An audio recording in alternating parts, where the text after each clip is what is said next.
across the dam.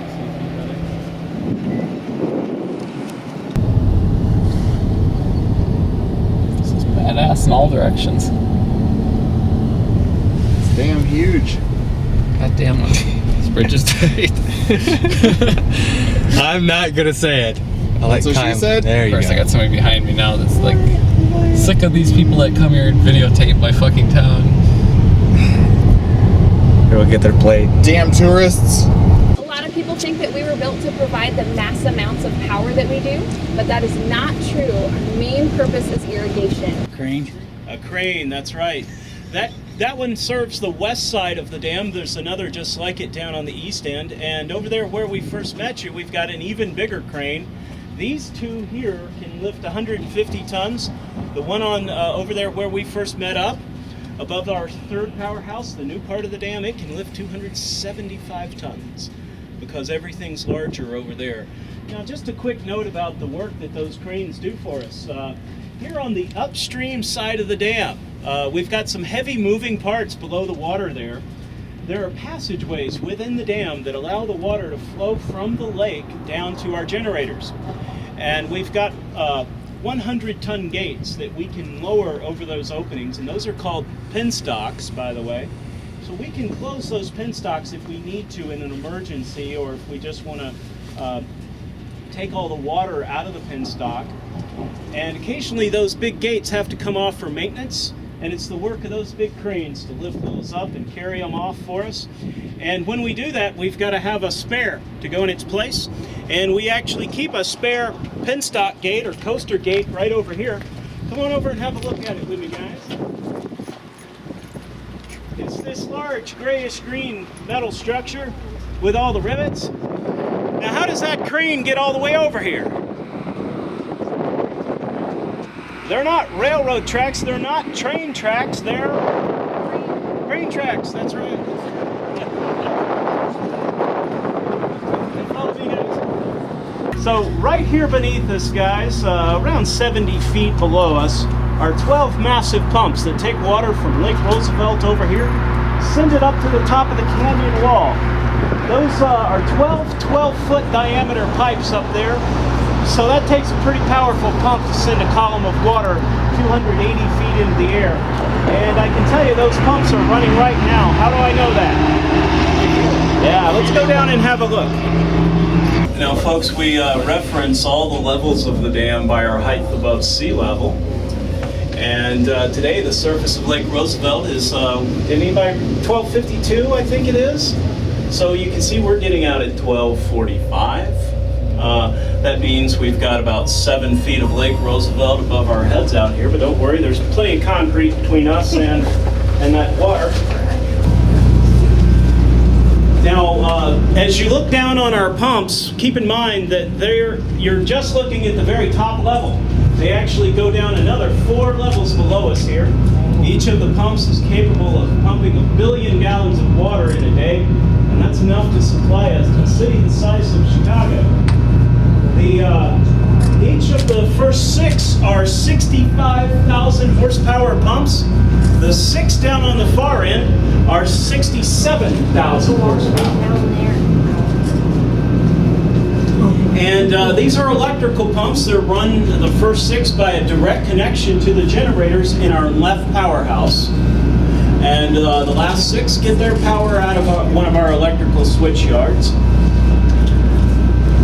Now, where does all that water that they're pumping go to? Now, we saw the pipes up at the top of the hill. Yeah, so there's one step in between, though. It flows into a canal that's about 1.5 miles long, and from there it goes into... Anybody driven along Banks Lake during your visit? So all that water you saw up there got there through our pumps. On the south end of Banks Lake, that water divides out into the beginning of 5,000 miles of canals, and it carries it as far south as Pasco, Washington. It allows us to grow more than 90 crops in what otherwise would be a desert. I got a question for the kiddos in the group. Where are they? Did they sneak off already? There's some down here. What vegetable do we use to make French fries? Potatoes. Potatoes, that's right. Did you know your producing county in the nation, right here, Grant County, Washington. What do they use, and this is a question for everybody, what do they use to flavor your toothpaste usually? Mint. 40% of the mint grown in the United States comes from the Columbia Basin. So if you brushed your teeth this morning, I hope everybody did, right? There's a good chance you experienced a benefit of Grand Coulee Dam right there. Now, why do we have to pump water up? Why can't we just let the rain irrigate the crops? We're in the rain shadow. Yeah. Cascade Mountain stops it. Right, those big mountains to the west of us, the Cascades, they block that rain from reaching us, and we only get about 6 to 9 inches of rain in a year. And so we have a long growing season, we've got excellent soil, the only ingredient we were missing was water, and that's the job that these pumps do for us. It's estimated that it's more than $2 billion of economic impact from the Columbia Basin project. More than 90 crops in a place that would otherwise just be growing mostly sagebrush and jackrabbits and so forth. Now, one more thing I want to tell you about this place before we continue on is you notice the 6 units down on the far end. You notice how they're a little bit different color, they look a little different. Those came much later. These first pumps were installed in the 1950s. Those came starting in the 1970s, and they're pumps and generators at peak times of energy demand when, for instance, all the folks down in Southern California are coming home at the end of the day and they're starting to cook dinner and they're watching TV and they're turning on the air conditioning. Well, that causes a big spike in power demand. So if we needed to, if we can't quite meet what our requirements for production from our 3 main powerhouses, well, then we can reverse the flow of water back down from Banks Lake, bring it back through those pipes up there, and those 6 units can give us a combined total of 314 megawatts of power. And to give you an idea of just how much electricity that is, 1 megawatt can supply about 600 to 700 houses. Or you can light 1 Major League Baseball stadium with 1 megawatt. Gives you some idea. That's 314 that we have right there.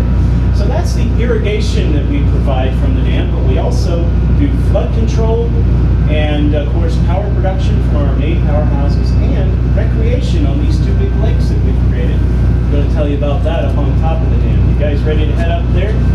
All right, follow me. So we sell power to California. Well, the Bonneville, it goes into the Western Power Grid, and local public utilities will contact the Bonneville Power Administration, which sells all the power from the federal dams on the Columbia River, and they send us the signal to let us know how much to produce. Oh, we had somebody else out there. I want to sell them a car. Just to make sure we're all in here. Right. Now, did you folks notice that there were no one down there manning those pumps? There was nobody at those dials and switches? Right. Well, that's because of automation. The gentleman was just asking folks why, if we finished the dam in 41, were we not producing power or pumping water until the 50s?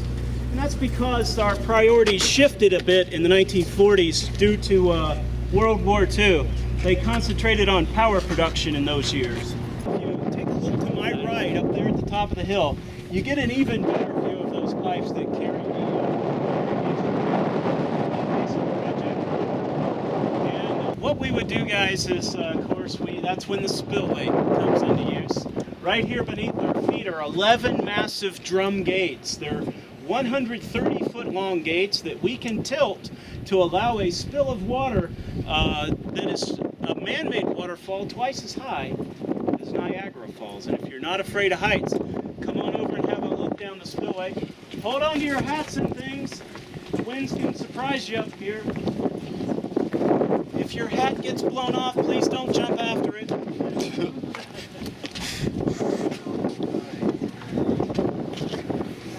Damn.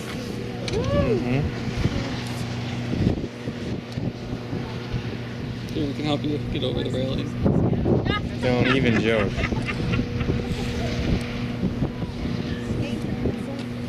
How far is it to the water there, do you think? 400 feet. Football field. Yes, sir, you're pretty close. It's 350 feet down to the surface. And so that leaves us, is that what the whispering was about down there? No. So that leaves us 200 more feet of dam below the water line. So guys, if we could pick up the Seattle Space Needle and plant it down here in the river channel below the dam, you would be nose to nose with the folks out on the observation deck at the Space Needle.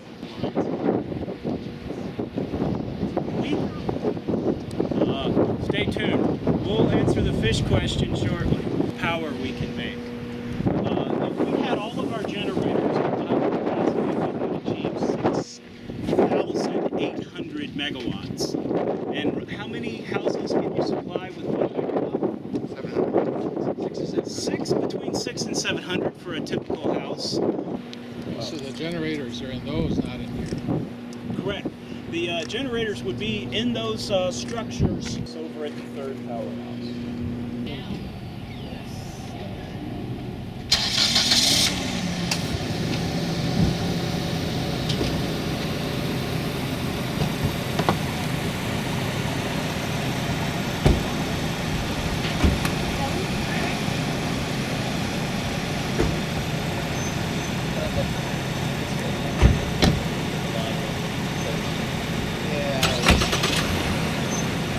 That's true.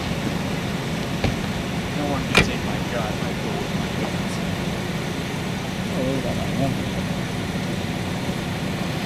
People can do whatever they want. I don't know what you're talking about. Unless they have the bigger guns, then they can't. Well, they can try. The issue. So whoever's willing to oppose their force more is the one who'll get it. That's simple as that. Call it free or not free all day. It's all just a bunch of rhetoric. Whoever has the biggest force will make it their way.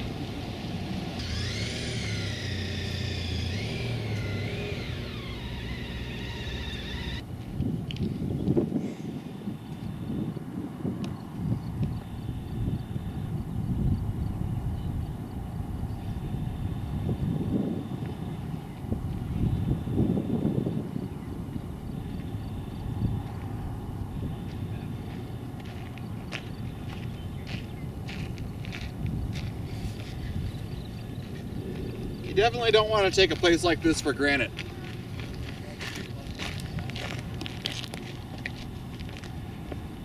Did you say for granted or for granite? For granted. For granted. That's what I thought you said.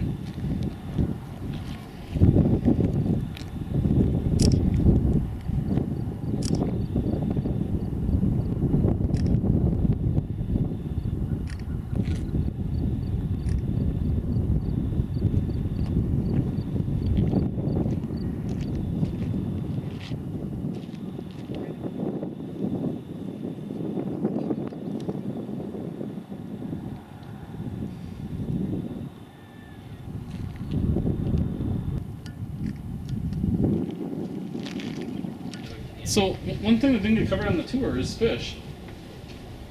How does this He facility... said he was going to talk about that, but He didn't. then he never did. I don't see a fish ladder. How do fish traverse the dam? That's a good point. He didn't bring it back up.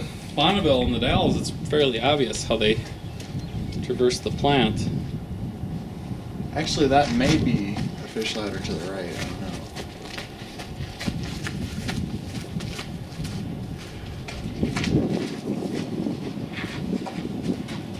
Suppose I could Google it. Okay, Google. How does the Grand Coulee Dam handle fish? Welcome to America.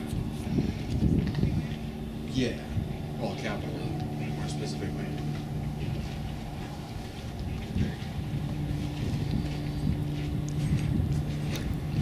Interestingly enough, though, that also protects the environment. Because the environment is a huge resource. Protected enough just to squeeze as many dollars out of it as he can. Yep.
What are you thinking? Should we try this for food, or do you want to do a sit down somewhere? Or you hungry? You want to wait? What are you I don't thinking? think they have a whole lot of real food there.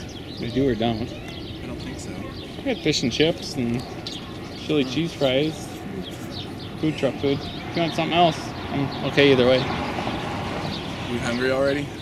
I could eat, but I can go longer. I'm not really hungry. Nope. That answers that then.